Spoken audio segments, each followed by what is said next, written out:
Ontwikkel jou mielies tot hulle volle potensiaal. Die plantgezondheidsresultate van Nativo sal jou verstom. Mielies is een van die 4 grootste gewasse ter wêreld. Dit bedek sowat 40% van die beskikbare landbougrond. Daarom is dit ons prioriteit by Bayer Crop Science om jou mielieopbrengs te verhoog. In die laaste paar jaar het die mielieaanvraag met 40% gegroei. Dit is te danke aan groeiende voedsel-, voer- en brandstofbehoeftes in die internasionale landboubedryf. En as gevolg van 'n afname in voorraad, neem die wêreldwye mielieprys toe. Die aanvraag behoort tot 2020 aan te hou groei.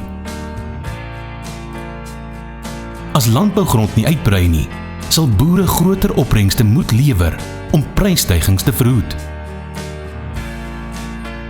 So, hoe kan ons jou help om jou mielieopbrengste te verhoog met verbeterde plantgesondheid? As gevolg van doeltreffende blaarsiektebeheer, vervaardig plante lewendige groen blare met beter fotosintetiese vermoëns wat blaarveroudering vertraag en respirasieverliese verlaag. Dit lei tot sterker, gesonder, meer produktiewe plante.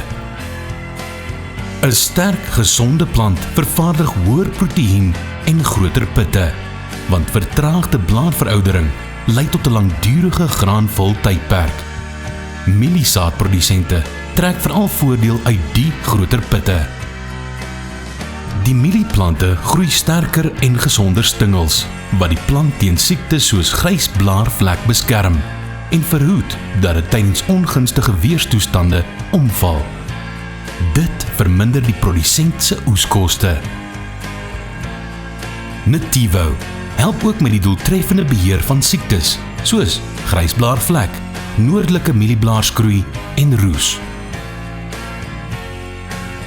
Baie proewe oor verskeie seisoene het getoon dat uitstekende siektebeheer 3 belangrike voordele inhou, naamlik hoër opbrengste, beter graankwaliteit en die belangrikste, verhoogde inkomste.